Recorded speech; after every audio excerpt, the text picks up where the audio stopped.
Mr. Sirower, thank you so much for being here. Thanks for having me. Tell us a little bit about what you do. Great. So I do two broad things. I do M&A strategy, which is helping companies think through their business priorities and the role that M&A may play in helping them win and compete in those priority markets. The other side of what I do is we call commercial diligence or strategic diligence, which is for deals they have on the table and they're pursuing, testing the investment thesis that they've put together for doing the deal. Most of the M&A strategy work tends to be for corporates. Commercial diligence tends to be for corporates and private equity. Is there a difference between your corporate clients versus your private equity clients? Do they look for different things? Their perspectives are different. A private equity firm is trying to look for a company whose performance it can improve and presumably sell for a higher price 3 to 5 years down the line. A corporate presumably is trying to further their strategic competitiveness in the markets they're trying to win in, and they have a longer holding period. Usually if they have to sell at some point, something's gone wrong. Do they go more in depth into the due diligence process because they have to hold it longer? Yes and no. In essence, the depth should be about the same. I mean, they're both going to pay, on average, a significant premium to buy the asset, so there's going to have to be some sort of performance improvement. From a private equity perspective, that may in general not involve integrating it with another company, but basically running the operations better, getting a better management team and providing better incentive systems and that sort of thing.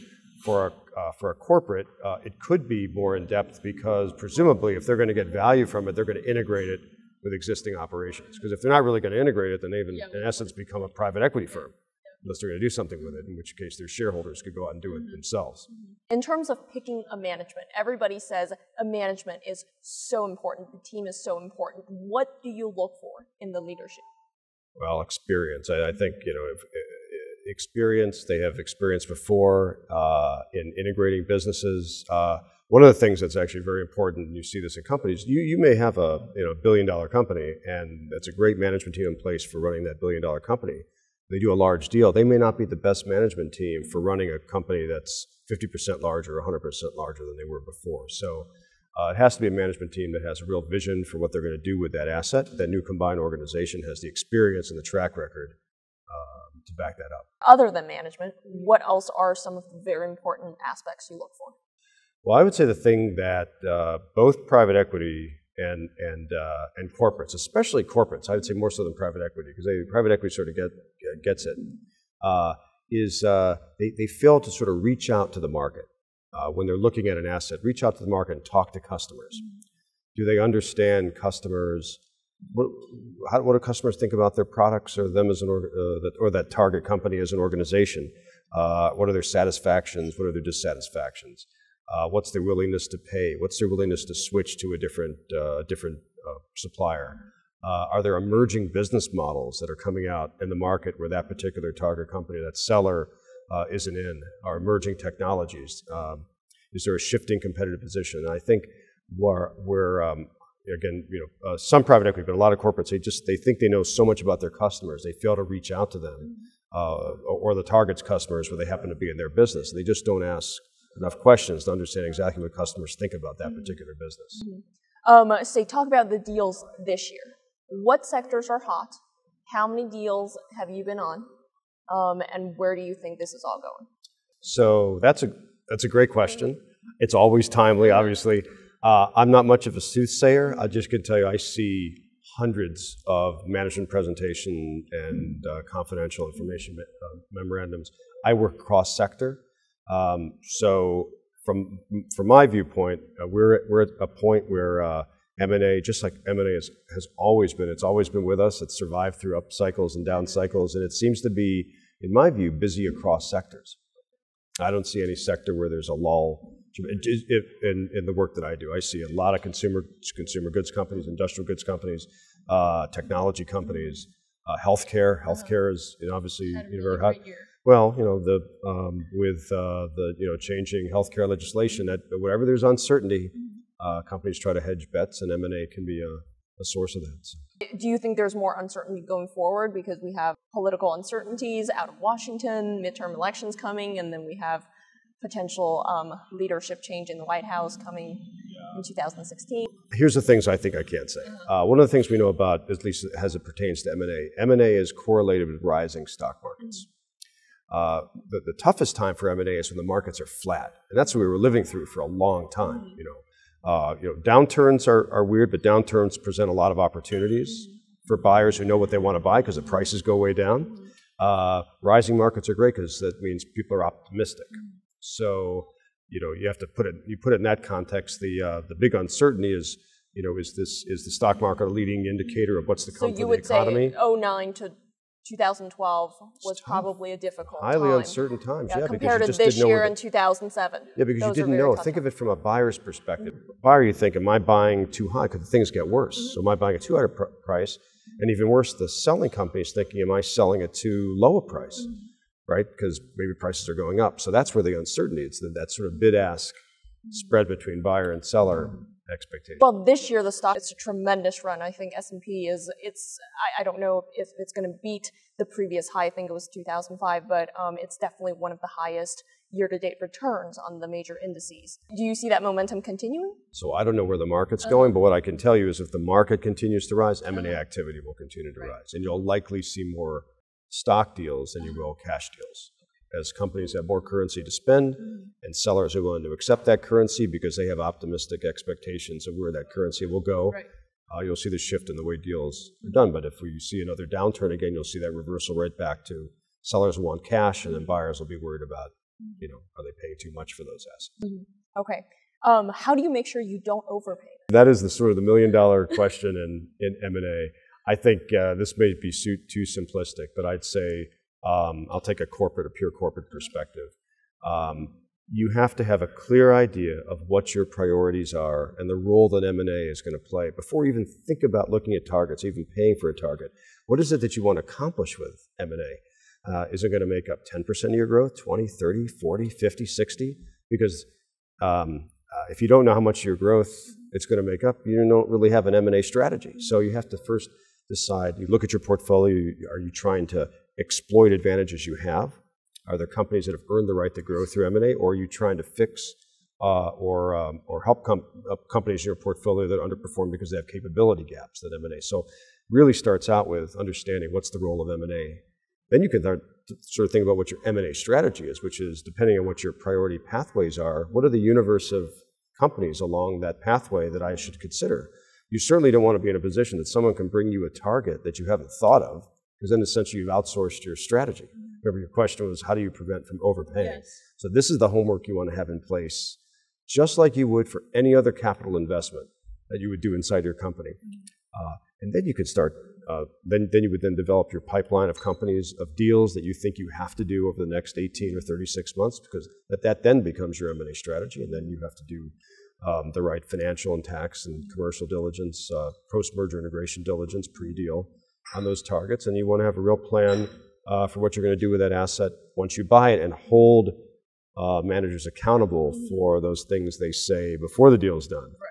They believe can be done with those assets. You tie their incentives to how. Nowadays, are most deals incentively, incentivized? What's the division? What's the ratio? It's really hard to say. It's certainly more common today than it was 10, 15 years ago. Right. Like if I buy out a company, there is a clause attached to the management has to remain in the company for X many years to achieve certain targets. Well, that's a different issue than how we're incentivizing the people on the management team of the buyer who are sort of making projections, and then they hand it off to somebody else to try to realize the value. I think, in the best companies, the managers who are involved in the deal team or involved in pushing a deal, they're also then responsible for realizing the performance for it. That's really what I'm referring to. Okay. So, and you're seeing there are more deals that attach to a clause to this nowadays. Again, I wouldn't call it a clause. I just think that the best acquirers, and we're actually testing this right now. We've got a survey out to a number of experienced acquirers just around their M&A strategy and how they drive it. But we believe that the best acquirers tie performance. It's not just they tie performance to the management team that was involved in the deal itself post-deal, but they make sure they're involved post-deal. They can't just hand the deal off to somebody else. They can't just get the deal done and then pass it off to somebody else to realize the value. And then I want to ask you, in the process of making a deal, sometimes deals fall apart. What is the most common deal breaker? Yeah. So there are several. Here's a classic, absolute classic, and it should be in the M&A 101 toolkit of every either private equity or corporate buyer, and that is every selling company will have projections of the future, and there'll be this. It always is some sort of hockey stick, or if not a hockey stick, it's just a plain straight continuation of their growth path. And as a buyer, you're trying to test: is it reasonable? Is it doable? Can we continue that growth path? And so it's the following. If you look at a growth rate for projected growth rate for a company, and it's faster than the market growth rate, then you know that what they're saying is that they can take share. And if they don't have the capabilities in place, if they don't have the distribution, or they don't have the product offering that customers really want, and can justify how they can take share relative to their competitors, you know it can't happen. Right? Okay. If their projected growth rate is greater than the market growth rate, it means they have to take share. But if they don't have the capabilities to take share, that's a deal breaker. Or you're going to predictably overpay. Now, if you can bring the price down to what the true growth rate is, then it's a doable deal. What do you think is the easiest way or the most direct way to find out if the company has the ability to take share?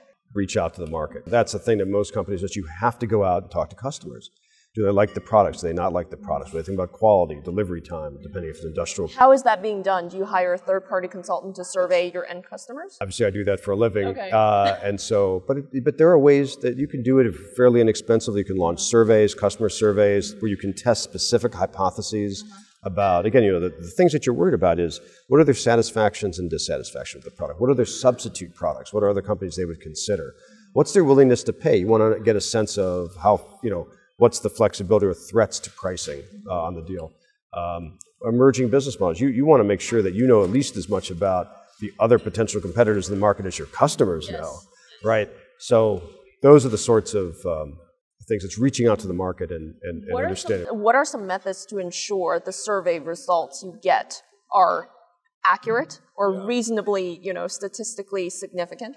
Right. So we like to combine primary interviews over the phone, one-on-one interviews, and we're calling it as a consulting firm, so we do it completely confidentially. We're doing an industry study, and would you be willing to answer some questions about the industry and companies within the industry?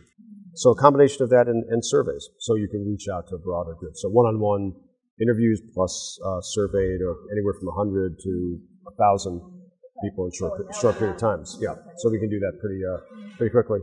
And again, you don't want to make the mistake of buying a company that there's sufficient customer dissatisfaction or lack of willingness to pay, or there's actually emerging competitors or substitutes right around the corner. Especially if you're paying a premium for projected revenue synergies. And for revenue synergies, you have to make sure that you have there's either going to be an uplift in the distribution capability, you're either going to get more volume through distribution than you could have gotten before, or on the other side, somehow you're bringing a different offering to the market, that somehow you can combine the offerings of the buyer and the seller, and you've got a more compelling solution that nobody else in the market can offer that customers really want, which gets you back to, have you reached out to the market to understand what is it that customers want, what are their needs, what are their unmet needs that you can produce different offerings than what's, In the middle of all these, how do you maintain confidentiality? When you talk to customers, you don't divulge the target. You don't, you don't even the selling company's customers don't even need to know that the selling company's up for sale. So it's basically those sort of things. You just keep everything. Because a lot of times, even if you sign a agreement of some sort, things still get leaked out. Well, that you can only do what you can do, which is sort of, if you think of it, that's partly why we criticize these short auction processes, but that's kind of why auction processes are short, because the longer you open up that process for doing diligence, the more you open up the possibilities for it to leak out. And that's not just a problem for the deal process, it's a problem for customers, because if customers learn about it, they worry about what's going to happen, especially industrial customers. Yeah, changing, producers. And suppliers. Yes. Do you feel that's a big thing, especially for industrial especially for well, restaurant companies? it's just, I mean, it's any customer when you hear something. Even like in retail, if I know Sure, something something's that I getting really like is acquired. being produced by somebody else totally different, even though they run the same machine, I would be worried. That's what you'd wonder. Yeah, You'd I start wonder to is, I mean, even though it looks exactly the same, I would and wonder. it's exactly the time that competitors will launch. They'll try to poach your best talent. They'll try to poach your best customers. They'll say, why do you want to deal with them? They're going to be going through all this integration mess, and things will be, they'll just come with us. And within this whole due diligence process, what do you think is the most overlooked aspect? Well, as I mentioned, the one is, again, is really reaching out to the market, try to understand what are the unmet needs of customers. So you think people are not doing that enough? I think they're not doing that enough. And are they doing it? They're not doing it at all. They're not doing it enough. Okay. But for sure, because otherwise, if you're going to think about, just think about what the concept of synergy is in a deal. If you're going to pay a premium for a company, it has to be because you're going to get some sort of synergy, which is operating gains over what anybody believed before. So either you're going to have to operate more efficiently than you already expected to, or somehow, whatever trajectory, whatever your revenue line trajectory is, you're going to have to beat it. Because somehow you're going to have to serve customers in ways you weren't serving them before, that nobody expected, that competitors can't replicate. So how do you pay a premium for a company without reaching out to the market, without really understanding the unmet needs in the marketplace? And so I think that's why that's such a missed area. I don't even know what you're negotiating on when you go in and value a company if you don't understand what the unmet needs of the customer are. Right. Hypothetically, I'm just throwing this out there. Say if I run a company and I have a monopoly, then yeah. So in real life, you think that's scenario. I mean, I'm just throwing an example out there. Say if I'm a healthcare or a drug company and I own this patent to this drug that's going to save your life, so I can charge whatever I want, and I don't really care about what you think, and so I don't have to survey you. Well, but if you're going to buy another company and pay a premium for it, more than anybody else in the world thought it was worth, then you better understand what it is that you're paying for, right? So you're saying this type of due diligence, surveying your end user, surveying the market, is important whoever you are. Well, yeah, because if you can get a company for free, that's the better extreme example. You can get it for free. I don't need to know anything. It's free, and if I screw up. But if I want to pay a premium for a company, or even market value, if it's at a high multiple, I better be able to justify the promises that I'm making to my investors, whether they're private equity or public investors. And so if I'm doing it blindly, it's just an invitation for mischief to overpay. Okay. Anything else you would like to tell us? Nope, I think that's great. I want to ask you, you're a professor? Yes, I've been. I have a PhD in finance and strategy from Columbia, and I've been teaching in the executive MBA program at NYU for 20 years now. What do you tell your students who aspire to become a banker or a deal maker in the future? So the same thing that we tell companies, they say, don't give me all this stuff about finance and premiums and due diligence and post-merger integration planning and that kind of, what does it really take to be successful? Unfortunately, the real answer is you have to give up your nights and weekends. I mean, that's the advice. I mean, be prepared to work, extremely long hours. There can be very, very spiky and very long, very hard to plan vacations, and it's tough business. With the economy where it has been really tough to get a job or start a career on Wall Street. There's also a lot of fee pressure from a professional service firm perspective. There's a lot of fee pressure in the market, and so I can tell you we work harder today for the same sort of level of business that we did 10, 15 years ago. More competition, there's a lot more talent in the market, people that can provide the same sort of services, and but that would be my advice would be prepared to work extremely long hours, and but if you it's like anything. It's like I tell my daughter, everything comes down to like head, heart, and talent, whatever that is. Everybody out there is going to be smart enough, so smarts are going to differentiate. And so presumably everybody out there has talent, and they wouldn't have gotten that price. So ultimately, it comes down to heart. Okay, thank you. All right, thanks very much.